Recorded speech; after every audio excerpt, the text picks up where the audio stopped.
اندھا دھن اندھی تقلید. ہمارے بڑے کیا تو بھی بولیں دے اوکے انہوں بولے سوچ کریکٹ. ہمارے بزرگاں کیا بولے اوکے. ارے قرآن دیکھو کیا بول رہا, حدیث دیکھو کیا بول رہا, اللہ دیکھو کیا فرما رہا, اللہ کے نبی کو دیکھو کیا فرما رہے. نہیں جی ہمارے بزرگاں کیا بولے وہ کریکٹ, ہمارے عالمان کیا بولے وہ کریکٹ. نہیں ہے جی ایسا. اندھا دھن چلنا نہیں ہے, دلیل دیکھنا ہے. کون سی بھی بات آپ کو نہیں نظر آئی قرآن میں دلیل دیکھنا, کون سی بھی بات نہیں سنی آئی حدیث میں اس کی دلیل تلاشنا. قرآن حدیث یہ دو چیزاں اسلام میں رہنے کا. ہمارے بابا بولے سو بھی رنگ, ہمارے دادا بولے سو بھی رنگ. قرآن حدیث. جو لوگ اپنے علماء کو رب بنائے, جو لوگ اپنے علماء کو درویشوں کو اپنے اللہ کے ماں سوا رب بنائے, کس وجہ سے؟ جو انہوں بولتے تھے اسے صحیح بولتے تھے, جس وجہ سے اللہ تعالیٰ نے کہہ دیا. یہ لوگ رب بنانے کے مقابل اپنے علماء کو بنا لیے. اچھا آگے اللہ تبارک و تعالیٰ کہتا ہے استغفر لهم او لا تستغفر لهم ان تستغفر لهم 70 مرہ فلن یغفر اللہ لهم.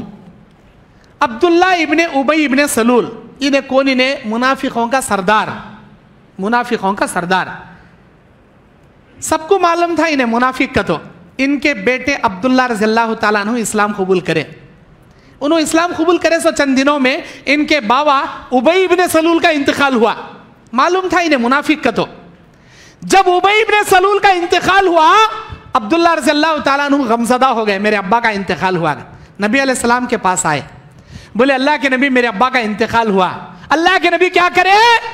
اپنا جھبا نکال کو دیے, اپنی خمیس نکال کو دیے, جاؤ میری خمیس سے تمہارے ابا کو کفن پنانا. ارے نبی صلی اللہ علیہ وسلم کا جھبا ملا جی اسے, کسے؟ منافقوں کے سردار کو. ابی بن سلول کو نبی علیہ السلام کی خمیس پہنائی گئی کفن میں. پھر جب اسے لایا گیا تو حضرت اللہ کے نبی صلی اللہ علیہ وسلم ان کی نماز جنازہ پڑھے, ان کی نماز جنازہ ادا کیے, اور اس کے بعد اسے خبر میں دفن کرنے کے لیے جب جا رہے تھے, خبر میں لٹایا گیا تو نبی علیہ السلام نے کہا اسے باہر نکالو. اسے باہر نکالا گیا. پھر اس کے بعد اللہ کے نبی علیہ السلام اپنے زانوں پہ, اپنے رانوں پہ اس کے سر کو رکھے اور اس کے پیشانی کو نبی بوسا دیے. کس کے؟ ابی ابن سلول کے, منافقوں کے سردار کے. جب اس کی نماز جنازہ پڑھانے کے لیے کھڑ رہے تھے تو حضرت عمر بن خطاب رضی اللہ تعالیٰ عنہ نے کہا کہ اے اللہ کے نبی, انہیں ایک نمبر کا منافق ہے, آپ اس کی نماز جنازہ مت پڑھائیے. ہم نہ معلوم ہی نہیں منافق کا, تو آپ مت پڑھائیے. اللہ کے نبی کیا بولے؟ نہیں, میرے اللہ نے مجھے منع نہیں کیا, میں پڑھاؤں گا. اگر میرا اللہ منع کرے تو میں نہیں پڑھاؤں گا. اس کے بعد گئے, اللہ تعالیٰ آیت نازل کیا وَلَا تُصَلِّ عَلَىٰ أَحَدٍ مِّنْهُمْ مَاتَ أَبَدًا وَلَا تَقُمْ عَلَىٰ قَبْرِهِ إِنَّهُمْ كَفَرُوا بِاللَّهِ وَرَسُولِهِ وَمَاتُوا وَهُمْ فَاسِقُونَ.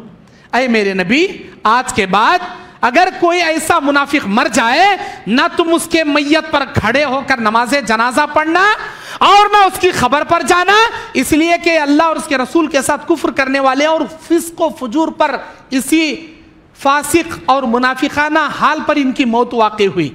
ایسے لوگوں کے نماز جنازہ نہیں پڑھنا. جیسے حضرت عمر نے منع کیا ویسی اللہ آیت نازل کیا. اور اللہ کے نبی بولے جب اللہ اگر منع نہیں کریں گا میں اس کے لیے مغفرت کی دعا کرتے رہوں گا. اللہ تعالیٰ نے آیت نازل فرمایا استغفر لهم او لا تستغفر لهم.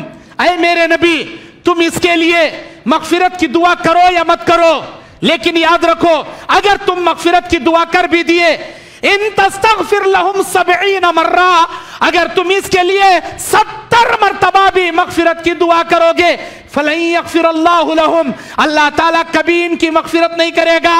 ایک بار کیا 70 بار بھی ان کے لیے مغفرت کی دعا کرو گے تب بھی اللہ تعالیٰ ان کو معاف نہیں کرے گا. ذالک بأنہم کفروا باللہ ورسولہ, یہ اللہ اور اس کے رسول کے ساتھ کفر کرنے والے. واللہ لا یہدی القوم الفاسقین, بے شک میرا اللہ فاسق قوموں کو ہدایت نہیں دیتا. سورہ توبہ آیت نمبر 80. آیت نمبر 80 میں ان کی مغفرت سے منع اللہ تعالیٰ نے کیا